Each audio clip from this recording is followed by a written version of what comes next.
असां peoples party में या उम्मीद था करूं तो वह हर सूरत में छाकाणि जो समझा थो तो पीपल्स पार्टी जा पेर MQM कढंदी, पीपल्स पार्टी की रिप्लेसमेंट MQM कंदी, उनके इक़्तिदार तां हटाइण जे लाइ MQM के टारगेट मिलंदो कराची जो हालतूं ख़राब करियो। अज बरतानवी हिकिड़े रिसाले में जेको सो न्यूज़ आई है मैगज़ीन में त कराची जो हालतूं ख़राब करे ऐं पीपल्स पार्टी जो इक़्तिदार ख़त्म कयो वेंदो ऐं कराची में MQM इहो सभु कुझु करे सघे थी पई। उन करे ही जमहूरियत पसंद पार्टी कान्हे, उन करे हिनखे जेको आहे सो हर सूरत में इक़्तिदार खां हल हटायो वञे छाकाणि जो पीपल्स पार्टी वटि मुकमल अंग मौजूदु आहे। असीं ही था चऊं त 9 अप्रैल जॾहिं वकीलनि खे केमिकल सां साड़ियो वियो, 12 मई जॾहिं चीफ जस्टिस हिते आयो पिए ऐं सिंधी माण्हुनि समेत ॿिया मासूम ऐं सियासी कारकुन क़तल थिया, 45 या 55 कारकुन। उन्हनि ॿिन्ही मामलनि में आलमी इदारनि, सिंध जी मीडिया इन्हनि सभिनी इहो प्रूव कयो त MQM मुलवस आहे। उन करे सरकार खे ज़ुल्फ़िकार मिर्ज़ा खे चऊं था त जेकर तूं पंहिंजो पाण खे बहादुर समझी थो, बाहिम्मत समझी थो त ऐं चीफ जस्टिस खे बि जंहिंखे रोके इहो क़त्लेआम कयो वियो, जंहिंजे करे इहो क़त्लेआम थियो ऐं तरक़ी पसंद पार्टी वारनि बि हिते रत वहायो। असांजा 2 कारकुन जेके आहिनि गाज़ी थिया हुआ, हिकिड़ो ज़ख़्मी सीरियस ज़ख़्मी थियो, हिकिड़ो अॼु बि माज़ूर आहे, असां बि हुन में रत ॾिनो होसीं। अवामी तहरीक जो कनरानी कारकुन जेको आहे सो शहीद थियो हुयो, बेशुमार ॿिया कारकुन शहीद थिया हुआ। असीं चवंदा 12 मई जा केस खोलिया वञनि, 9 अप्रैल जा केस खोलिया वञनि। गुज़िरियल 15 सालनि में ही टुंडा मंडा हिननि ते जेके केस हुआ उहे सभु केस खोलिया वञनि। NRO ज़रिए 8,500 केस जेके हुआ माफ़ कया विया आहिनि, उन में सभ खां वधीक केस MQM ते आहिनि, उहे सभु केस खोलिया वञनि NRO वारा। उहे सभु केस खोले उन्हनि खे गिरफ़्तार करियो ऐं ज़िमो थो खणां त उन खां पोइ हिकिड़ो बि कराची में माण्हू क़तल कोन थींदो छाकाणि जो कातिल सभु जेल में हूंदा, सभु कातिल जेल में हूंदा।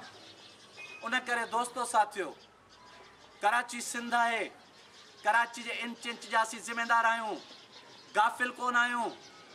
देर ज़रूर थी आहे इलाही बिक जी ॻाल्हि वांगुरु, सुस्ती ऐं लापरवाही ज़रूर थी आहे, पर आउं इहो सम्झां थो त तारीख़ में जॾहिं 88 में सिंधी माण्हुनि सां ज़्यादतियूं थियूं, सिंधी नियाणियुनि जा उरा कटिया विया, सिंधी माण्हू पटको ऐं टोपी कराची में न पे पाए सघियो त 88 में तरक़ी पसंद पार्टी कान हुई, डॉक्टर कादर मक्सी हो, गैरतमंद हो, उथियो ऐं पोइ तव्हां ॾिठो त अॼु कराची में लखनि जी तइदाद में असीं रहूं था, टोपी बि आहे, अजरक बि आहे, असीं रहूं पिया, असीं बिल्कुलु गाफ़िल कोन आहियूं। असांखे हर सूरत में तयारी करियूं पिया ऐं करणु घुरिजे असांखे। काल असां छिड़विछड़ हुआसीं, अॼु कराची में असांजा सुपरावे खां वठी करे सॼे एयरपोर्ट ते असांजा ॻोठ आहिनि।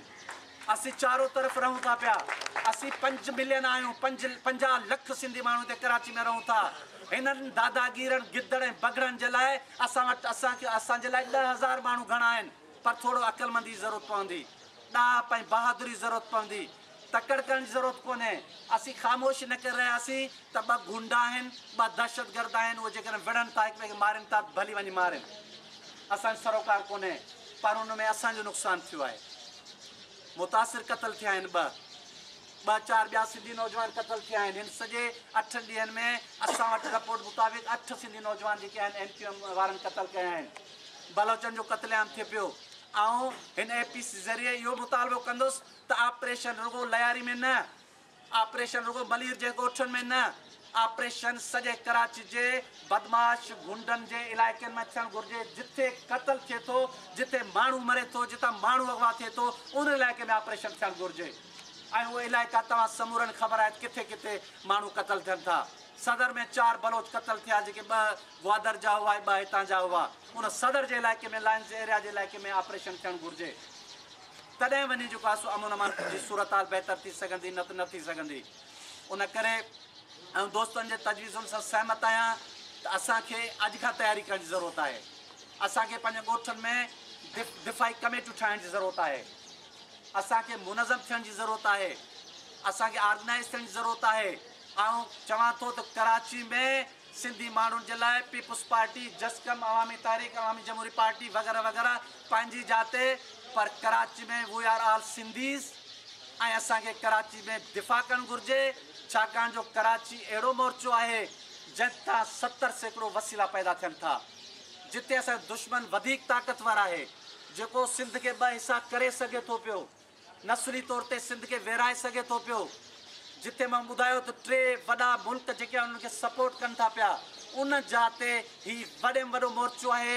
असांखे हिते जंग विड़णी आहे, हिते ई खटणी आहे, हिते ई हाराइणी आहे। मुनज़म हूंदासीं त खटंदासीं, कमज़ोर हूंदासीं त हाराए वेंदासीं।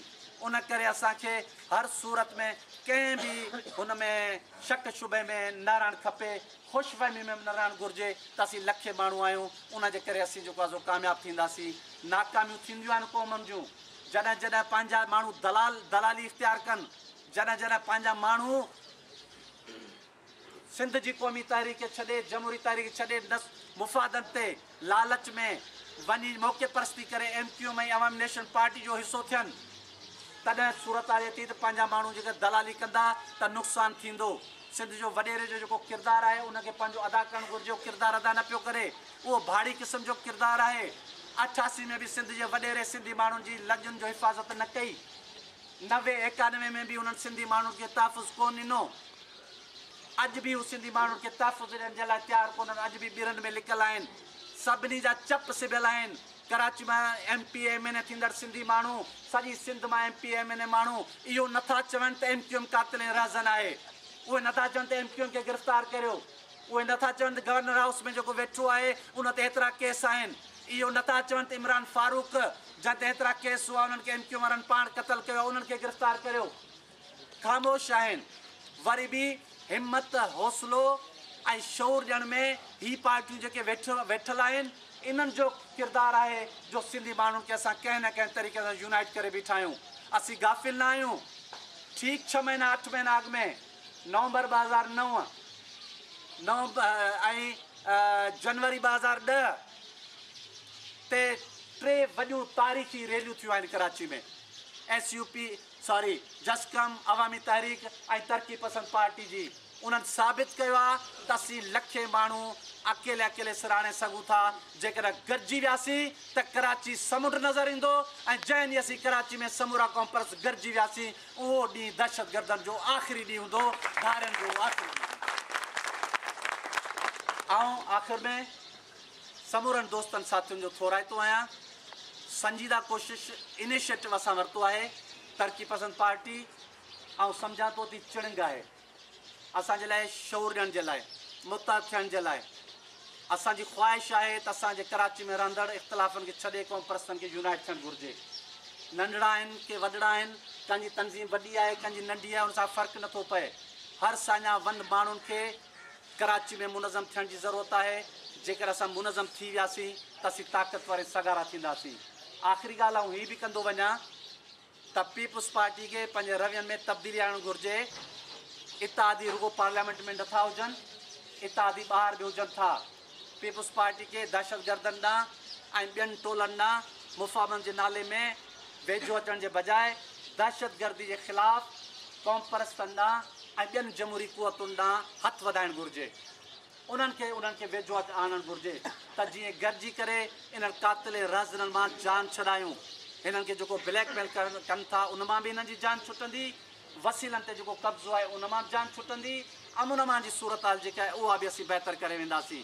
आख़िर में हिकु दफ़ो ॿीहर समूरनि पॉलिटिकल पार्टीज़ जेके बि अॻवान वेठा आहिनि, सहाफ़ी दोस्त, कैमरामैन, सियासी पार्टियुनि जा कारकुन ऐं तरक़ी पसंद पार्टी जा जेके बि कारकुन अॻवान साथी पहुता आहिनि, ऐं सभिनी जो थोराइतो आहियां। ऐं इंशाअल्लाह ताला असां हिन उमेद हिन हौसले हिन जज़्बे तहत अॼु ही ऑल पार्टीज़ कॉन्फ्रेंस ख़तमु था करियूं त कराची सिंध आहे, कराची ते हाकिमत सिंधियुनि जी क़ाइमु कंदासीं ऐं कराची खे कंहिं बि सूरत में दादागिरनि जे हवाले कोन कंदासीं।